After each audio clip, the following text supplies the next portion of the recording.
नमस्कार दोस्तों, मैं सुमित मिश्रा स्वागत करता हूं एक बार फिर से आप सभी का एमजेटी एजुकेशन में। साथियों, नेपाल ने हद पार कर दी है। नेपाल अब अड़ंगा डाल रहा है कैलाश मानसरोवर यात्रा पर। भारत से कैलाश मानसरोवर यात्रा निकलनी है और ऐसे में नेपाल की तरफ से नोटिस जारी करके भारत को और चाइना को यह कहा गया है कि कैलाश मानसरोवर यात्रा जो है ये हमारे क्षेत्रों से होकर के मत गुजारना। कौन से उनके क्षेत्र, क्या वाकई में उनके ही क्षेत्र हैं या फिर वो फर्जी दावे कर रहा है, आज की वीडियो में पूरा डिटेल से समझेंगे। भारत और नेपाल के बीच में ये नक्शे का विवाद है क्या और क्यों कैलाश मानसरोवर यात्रा को लेकर के यहाँ चिंताएं व्यक्त की जा रही हैं। आप यहाँ पर आर्टिकल देख पाओगे। नेपाल ने स्ट्राइक किया है इंडिया के साथ। ऑब्जेक्ट टू कैलाश मानसरोवर यात्रा इन लिपुलेख। लिपुलेख से जाने के लिए ये मना कर रहा है। इंडिया रिजेक्ट कर दिया है नेपाल के ऑब्जेक्शन को। यहाँ देखिए, Nepal object to India's plan to conduct Kailash Mansarovar Yatra. इन्होंने इसका विरोध किया है कैलाश मानसरोवर यात्रा को लेकर के। नेपाल ऑब्जेक्ट टू मानसरोवर यात्रा मतलब हर जगह, इंडियन एक्सप्रेस हो, प्रिंट हो, ट्रिब्यून हो, टाइम्स ऑफ इंडिया हो, न्यूज़ ऑन एयर हो, हर जगह इस बात की चर्चा चल रही है और इसी को मैं आज की वीडियो में डिटेल से आपको एक्सप्लेन करने वाला हूँ। नमस्कार, मैं सुमित मिश्रा स्वागत करता हूँ एक बार फिर से आप सभी का एमजेटी एजुकेशन में। चैनल को सब्सक्राइब कर लीजिए ऐसी और डिटेल एनालिटिकल वीडियो पाने के लिए, कम समय में बेहतरीन कंटेंट के साथ। तो देखिए हुआ क्या। अभी 3 मई 2026 को भारत और चीन को डिप्लोमेटिक नोटिस भेजे गए नेपाल के द्वारा। नेपाल के द्वारा ये कहा गया कि भारत का जो कैलाश मानसरोवर यात्रा है, ये कैलाश मानसरोवर यात्रा लिपुलेख दर्रे से, लिपुलेख पास से होकर के मत गुजारना। कैलाश मानसरोवर यात्रा क्या है, इसको समझते हैं। देखिए, कैलाश पर्वत का नाम तो आपने जरूर ही सुना होगा। कैलाश पर्वत और मानसरोवर झील, ये हिंदू धर्म, जैन धर्म, बौद्ध धर्म, तीनों में ये बहुत ज़्यादा मतलब कि पूजनीय योग है, पूजनीय स्थल है और यहाँ पर यात्राएं होती हैं। हिंदू धर्म में भी, जैन धर्म में भी और बौद्धिज्म में भी इसका बहुत ज़्यादा महत्व है। तो कैलाश मानसरोवर यात्रा जब निकलती है तो यहाँ मानसरोवर झील है और कैलाश पर्वत है, इनकी ये लोग परिक्रमा करते हैं तीर्थयात्री। लेकिन ये कैलाश पर्वत और मानसरोवर झील जो है ये पड़ता है तिब्बत में। तिब्बत आज के टाइम पर चाइना के कंट्रोल में है। 1959 से, 1959 से ही चाइना ने तिब्बत पर कंट्रोल कर रखा है, कब्जा कर रखा है। तो ये तिब्बत में और जा रहे हैं इंडिया से। तो दिक्कत नेपाल को क्यों हो रही है? दिक्कत नेपाल को इसलिए हो रही है क्योंकि इसकी जो यात्रा है वो लिपुलेख दर्रा होते हुए जाती है, लिपुलेख पास से होते हुए जाती है। अब इसी लिपुलेख पास को नेपाल कहता है ये हमारा हिस्सा है, जबकि भारत कहता है नहीं, ये हमारा हिस्सा है। अब ये एक्चुअल में किसका हिस्सा है, आज की वीडियो एंड तक देखना, आपको समझ में आ जाएगा कि किसका हिस्सा है और आप खुद ही कमेंट करके बताओगे। भारत और नेपाल के बीच में बॉर्डर डिस्प्यूट जो है, ये देखो, ये आज से नहीं है, ये 1816 से है। 1816 में सुगौली की संधि हुई थी। एक्चुअली में हुआ क्या था कि 1816 में या कहें 19वीं शताब्दी में शुरुआत में, 19वीं सदी की शुरुआत में नेपाल के राजा ने आदेश दिया कि अपने सैनिकों को कि जाओ और कुछ हिस्सों को जो बॉर्डर एरिया थे उन पर कब्जा करने को यहाँ पर आदेश दिया गया। इधर जब ब्रिटिशर्स को पता लगा कि वहां पर नेपाल के राजा ने आदेश दिया है यहाँ पर कब्जा करने के लिए, या आप इसको उल्टा समझ सकते हो, उनकी तरफ से अगर देखें तो उनके अनुसार अंग्रेज जो है ये कब्जा करने जा रहे थे, तो नेपाल के राजा ने अपने सैनिकों को भेजा। तो खैर जो भी है, दोनों के बीच में लड़ाई हुई। अंग्रेजी शासन भारत में चल रहा था, ब्रिटिशर्स के बीच में और नेपाल के बीच में लड़ाई हुई बॉर्डर पर। अब बॉर्डर पर जब डिस्प्यूट हुआ तो फिर क्षेत्र को लेकर के टेंशन बढ़ गई। उस टेंशन को खत्म करने के लिए सुगौली की एक ऐतिहासिक संधि होती है। ये संधि 1816 में हुई। इस 1816 में सुगौली की संधि में बॉर्डर डिसाइड किए गए भारत और नेपाल के बीच में। भारत और नेपाल के बीच में अगर आप बॉर्डर को देखोगे, जैसे भारत का पड़ोसी देश है नेपाल, तो उत्तराखंड जो एरिया है ये भारत का, इसके यहाँ पर काली नदी बहती है, जिसे महाकाली नदी भी कहते हैं। महाकाली नदी जो बहती है ना, इसी नदी के अंग्रेजों ने ये डिसाइड किया 1816 में कि इस नदी के जो पश्चिम वाला एरिया है वो भारत का होगा और इस नदी के पूर्वी वाला जो हिस्सा होगा वो नेपाल का होगा। नेपाल के राजा भी मान गए, भारत के ब्रिटिशर्स भी भारत के उस टाइम पर मान गए। सुगौली की संधि चलो क्लियर हो गई। लेकिन कुछ दिनों के बाद से ही फिर ये बात आई, यार ये महाकाली नदी तो कहा गया है, लेकिन ये महाकाली नदी जो है ये बहती कहाँ से, उसका उद्गम कहाँ से है? क्योंकि महाकाली नदी जो है कुछ इस प्रकार से बहती है कि जिससे वो 3 बिंदुओं को टच करती है, लिपुलेख, काला पानी और लिम्पियाधुरा। तो अब इसको लेकर के विवाद होने लगा। भारत के अनुसार काला पानी नाम का एक गांव है, उस काला पानी गांव से निकलती है महाकाली नदी वहाँ पर जो मतलब ऐसा नहीं है कि गांव है तो फिर आप अपने टाइप का मैदानी इलाकों का गांव समझो, वहाँ के गांव पर पहाड़ियाँ वगैरह भी हैं, तो वहाँ से उद्गम है। तो भारत ये कहता है कि भाई जो तीन जो एरिया है, मैं आपको मैप में भी दिखाता हूं, जैसे आप देखो भारत और नेपाल के बीच में उत्तराखंड में, यहाँ पर उत्तराखंड के पास में ये एरिया है, ये तीन प्रकार का, काला पानी, लिपुलेख और लिम्पियाधुरा। इसमें काला पानी यहाँ पर मिल जाएगा, लिपुलेख पास यहाँ पर मिलेगा और लिम्पियाधुरा यहाँ पर मिलेगा। यहाँ से होकर के निकलती है महाकाली नदी।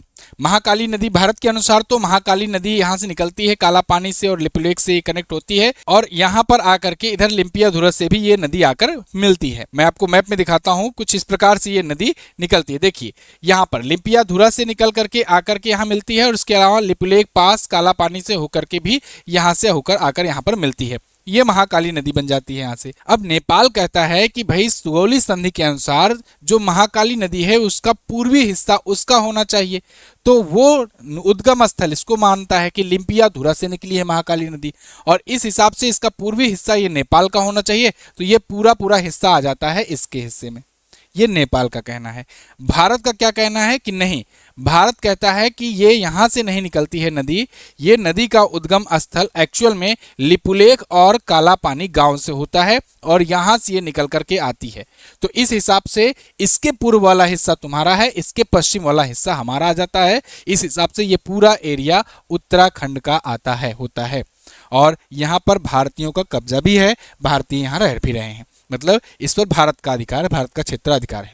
जबकि नेपाल बार बार ये कहता है, कभी नोट जारी करके, कभी विवादित नक्शे जारी करके वो बताता है कि नहीं ये एरिया जो है ये इसका है। मेन विवाद इसी एरिया को लेकर के है, और सुगौली की संधि भी इस पर फिर बैठ रही है एक प्रकार से, क्योंकि अंग्रेजों ने ना हमेशा ऐसा किया, अंग्रेजों ने जहाँ कहीं भी बंटवारे किए वहाँ पर कुछ ना कुछ डिस्प्यूट छोड़ करके वो गए। वो ये क्लियर नहीं मेंशन किए कि जो महाकाली नदी निकल रही है वो कहाँ से निकल रही है और किसके बाद वाला हिस्सा होगा। उन्होंने ये कह दिया कि बस महाकाली नदी जो है उस नदी के पूर्वी वाला हिस्सा इनका, पश्चिमी वाला हिस्सा इनका। अब नदी ही कुछ इस प्रकार से त्रिकोणीय रूप में निकल रही है जब, तो एग्जैक्ट अब देखो नदियों का उद्गम, जो नदी आपके आसपास बहती है तो आपको दिखती है अरे यार ये तो 200 मीटर चौड़ी है, इतना ज़्यादा पानी है, ऐसा सोचते हो, ऐसा ही उद्गम होता होगा? नहीं, उद्गम स्थल आपको जान करके हैरानी होगी, गंगोत्री यमुनोत्री वगैरह भी अगर आप देखोगे तो वहाँ जहाँ से निकलती है ना, बिल्कुल एक जैसे एक छोटे से झरने जैसा निकलती है पानी, जैसे ट्यूबवेल का होता है नहीं पंप, उस टाइप से निकलती है। तो उस टाइप से ऐसे ऐसे कई जगहों से निकल रही होती हैं, तो इसमें क्लियर नहीं हो पाता कि भाई कौन सा वाला मेन एक्चुअल उद्गम माना जाए। ऐसे ही महाकाली नदी भी है, ये भी बहुत बड़ी नदी नहीं है, आगे चल करके गंगा में मिली है, तो ये भी नदी जो है ऐसे ही निकली है पहाड़ियों से। तो ऐसे कुछ यहाँ से निकली, यहाँ से निकली, यहाँ से निकली, और भी छोटे मोटे आकर के मिल करके तब वो नदी बनाते हैं। कई छोटे छोटे झरने टाइप में छोटा छोटा उद्गम होकर के आकर वो नदी बनाते हैं। तो ऐसे में ये डिस्प्यूटेड विवाद जो है अभी तक बरकरार है। तो अब जब नेपाल ने ये कहा कि नहीं हम कैलाश मानसरोवर यात्रा भी नहीं करने देंगे, अब भाई नए नए वहाँ पर प्रधानमंत्री बनकर आए हैं बालेन शाह, उनको थोड़ा सा दिखाना भी है कि हम तो बहुत युवा हैं, बहुत सख्त हैं, ऐसा कर देंगे वैसा कर देंगे, फिल्मी स्टाइल में सब कुछ उलट पलट कर रहे हैं, और थोड़ा युवा भी हैं तो युवाओं में इनका काफ़ी क्रेज़ भी है, काफ़ी सपोर्ट भी है। लेकिन होता क्या है ना कि शुरुआत में सब लोग ऐसे ही बहुत ज़्यादा फड़फड़ाते हैं। मालदीव में भी ऐसे मोहम्मद मुइज्जू आए थे, काफ़ी उछल कूद मचा रहे थे कुछ दिनों तक, उसके बाद फिर वो ठंडे पड़ गए। इन्होंने भी बॉर्डर एरिया पर बहुत सारे रिस्ट्रिक्शन लगाए कि मतलब 100 रुपये से अधिक की कीमत वाली कोई भी चीज़ इंडिया से अगर नेपाल जाएगी तो उस पर टैक्स लगेगा या मना कर दिया जाएगा, नहीं जाने दिया जाएगा, लोग वहाँ पर जाकर वहाँ से खरीदें सामान। अच्छी बात है, चलो अपने देश की इकोनॉमी के लिए कर रहे थे स्टेप, लेकिन ये वाला जो स्टेप्स है ये गड़बड़ कर दिए। एक तो तुम खुद भी हिंदू राष्ट्र हो, भारत भी हिंदू राष्ट्र है, दुनिया में केवल 2 ही हिंदू राष्ट्र हैं, उसमें कैलाश मानसरोवर यात्रा को जो हिंदुओं का एक पवित्र तीर्थ स्थल है उसको रोक देना, तो एक प्रकार से इसका भी विरोध झेलना पड़ सकता है। खैर यहाँ पर देखिए ये 2024 में ऐसा हुआ था, ऐसा नहीं है कि केवल बालेन शाह ही ऐसा कर रहे हैं, इनके जो पूर्व प्रधानमंत्री रहे थे ये भी चाइना के इन्फ्लुएंस में आकर के ऐसा स्टेप्स उठाते रहे हैं। 2024 में मई का ये आर्टिकल, इसमें ये नोट जारी किया गया था 100 रुपये का, और इसमें भी ये जो एरिया है लिम्पियाधुरा, लिपुलेख और काला पानी, ये नेपाल के नक्शे में ऐड कर दिया गया था। मैंने इस पर एक वीडियो भी बना करके आपको दी थी और उसमें बताई थी कि इनके 100 रुपये में यहाँ पर ये चीज़ें जो है डिस्प्यूटेड तरीके से अपने में दिखा दिया गया है। 2024 का ये आर्टिकल आप देख सकते हैं। फिर 2025 आया था, 2025 में भी कुछ ऐसी ही हिमाकत इन्होंने की थी। अब देखिए भारत का क्या जवाब आया है 2026 को। भारत ने रिजेक्ट कर दिया है नेपाल का ऑब्जेक्शन, कैलाश मानसरोवर यात्रा के जरिए जो इन्होंने बताया हुआ है कि लिपलेख पास से ना गुजरा जाए। भारत ने कंडेम किया इस चीज़ को और भारत ने कहा देखो ऐसा है कि जो वाद विवाद है, बातचीत है, उसके रास्ते अभी भी खुले हैं, आओ बैठो बातचीत किया जाए, शांति से हल निकाला जाए। और दूसरी बात ये कि तुम लगभग 80% भारत पर ही निर्भर हो, तुम्हारे इकोनॉमी से लेकर हर एक चीज़ जो है वो भारत पर डिपेंड है। भारत अक्सर मदद भी किया करता है, कभी एम्बुलेंस भेज करके, कभी रोडवेज वगैरह के बसेस भेज करके, है ना, कितनी ज़्यादा सारी गिफ्टें, कभी हॉस्पिटल बनवाना वहाँ पर, कभी स्कूल बनवाना, बहुत सारी चीज़ें भारत हेल्प किया करता रहता है, हाइड्रो पावर प्रोजेक्ट से लेकर के बहुत सारी चीज़ें बनाने में। लेकिन उसके बाद भारत को ही आंख दिखाने पर लग गए हो। खैर, भारत ने इस दावे को निराधार और अनुचित बताया है और साथ ही साथ भारत ने कहा है कि देखिए 1954 से कैलाश मानसरोवर यात्रा चलती आ रही है, सुगमता पूर्वक ये यात्रा होती आ रही है, इस यात्रा को होने दो, इस यात्रा में व्यवधान न डालो, तीर्थयात्रियों को परेशान ना करो। नेपाल के दावों का पूर्ण खंडन किया गया भारत की तरफ से। अब मैं आपको छोड़ देता हूं, आप पर छोड़ देता हूं कि बताइए कि वो हिस्सा किसका है एक्चुअल में। आपको क्या लगता है कि वो भारत का हिस्सा है कि या नेपाल का हिस्सा है। अब इसमें बहुत सारे नेपाली भाई बंधु भी आते हैं वीडियो देखने हमारे, तो वो लोग जो हैं इसमें कुछ अग्रेसिव हो जाते हैं कभी कभी। तो देखिए अग्रेसिव होना हो तो अंग्रेजों पर अग्रेसिव हो, वो जहां जहां भी बंटवारा करके गए वहां वहां डिस्प्यूट छोड़ करके गए हैं। और ऐसा तो है नहीं कि भारत ने जा करके के लड़ाई करके जबरदस्ती कब्जा किया हुआ है और उसको तुम छुड़ाने की बात कर रहे हो, ऐसा तो है नहीं। जब सुगौली की संधि हुई थी उसी टाइम से वहां पर जो भी बॉर्डर बना था उसी टाइम से लोग रह रहे हैं वहां पर, संधि के बाद रह रहे हैं, है ना। ऐसा भी नहीं है कि जैसे पीओके के जैसा है कि कोई आकर अचानक से कब्जा कर लिया, छुप छुपा करके युद्ध हुआ और उसके बाद फिर वो जगह नहीं छोड़ रहा है, इस टाइप से भी नहीं है। बाकी मैं आप पर छोड़ देता हूँ, वीडियो कैसी लगी है चैनल को सब्सक्राइब कीजिए, ऐसी और अपडेट कोई आएगी तो मैं आपको बताऊंगा। अगर आप किसी गवर्नमेंट एग्जाम की तैयारी कर रहे हैं तो करंट अफेयर का एक महत्वपूर्ण रोल होता है। ऐसे में जनवरी से मार्च तक की जो 3 महीने की ई बुक है वो आ गई है, बाकी 6 महीने की, सालाना की, ये सारी ई बुक्स तो हमारी आती ही हैं। इन सभी को आप ले सकते हो एमजेटी ऐप से जाकर के, मंथली हो चाहे 3 मंथली हो चाहे 6 मंथ हो, सबकी ई बुक आपको मिल जाएगी। एमजेटी ऐप पर आप प्राप्त कर सकते हो। किसी भी सहायता के लिए या फिर यूपीआई से लेने के लिए इस नंबर पर व्हाट्सएप कीजिए, आपको वो भी मेथड बताया जाएगा। थैंक यू सो मच यहाँ तक वीडियो देखने के लिए। मिलेंगे अगली वीडियो में, तब तक के लिए नमस्कार, जय हिंद, वंदे मातरम।